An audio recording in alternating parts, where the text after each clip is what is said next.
Fairytales, written by the Brothers Grimm. The Seven Ravens. There once was a man who had 7 sons, and last of all 1 daughter. Although the little girl was very pretty, she was so weak and small that they thought she could not live.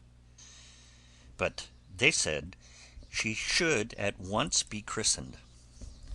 So the father sent one of his sons in haste to the spring to get some water, but the other 6 ran with him.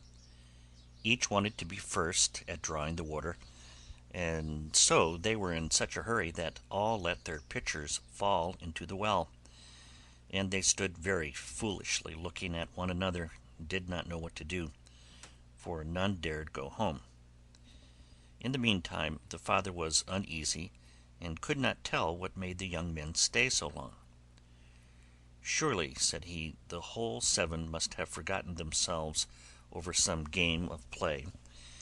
And when he had waited still longer, and yet they did not come, he flew into a rage, and wished them all turned into ravens.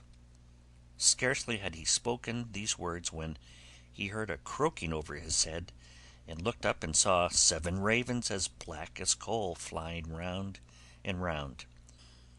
Sorry to see his wish so fulfilled, he did not know how what was done could be undone, and comforted himself as well as he could for the loss of his 7 sons, with his dear little daughter, who soon became stronger, and every day more beautiful.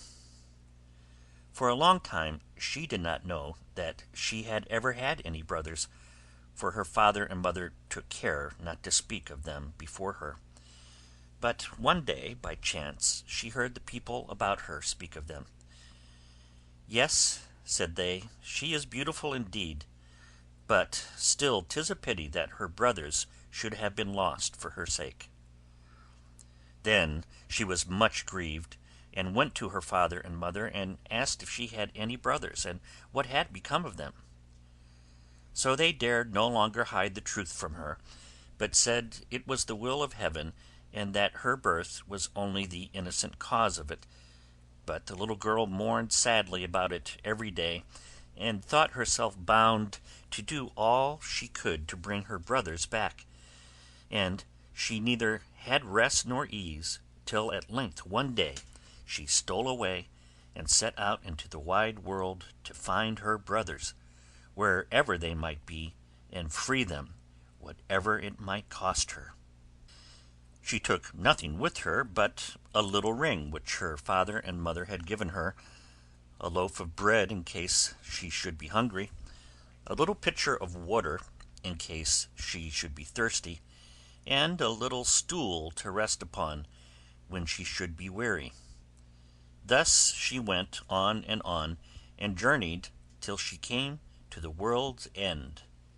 Then she came to the sun, but the sun looked much too hot and fiery, so she ran away quickly to the moon. But the moon was cold and chilly, and said, "I smell flesh and blood this way." So she took herself away in a hurry, and came to the stars, and the stars were friendly and kind to her, and each star sat upon his own little stool. But the morning star rose up and gave her a little piece of wood, and said, "If you have not this little piece of wood, you cannot unlock the castle that stands on the glass mountain, and there your brothers live." The little girl took the piece of wood, rolled it up in a little cloth, and went on again until she came to the glass mountain, and found the door shut. Then she felt for the little piece of wood, but when she unwrapped the cloth it was not there, and she saw she had lost the gift of the good stars. What was to be done? She wanted to save her brothers, and had no key of the castle of the glass mountain. So this faithful little sister took a knife out of her pocket and cut off her little finger, that was just the size of the piece of wood she had lost, and put it in the door and opened it. As she went in, a little dwarf came up to her and said, "What are you seeking for?" "I seek for my brothers, the 7 ravens," answered she. Then the dwarf said, "My masters are not at home, but if you will wait till they come, pray step in." Now the little dwarf was getting their dinner ready, and he brought their food upon 7 little plates, and their drink in 7 little glasses, and set them up upon the table, and out of each little plate their sister ate a small piece, and out of each little glass she drank a small drop, but she let the ring that she had brought with her fall into the last glass. On a sudden she heard a fluttering and croaking in the air, and the dwarf said, "Here come my masters." When they came in, they wanted to eat and drink, and looked for their little plates and glasses. Then said one after the other, "Who has eaten from my little plate, and who's been drinking out of my little glass? Caw, caw, well I ween, mortal lips have this way been."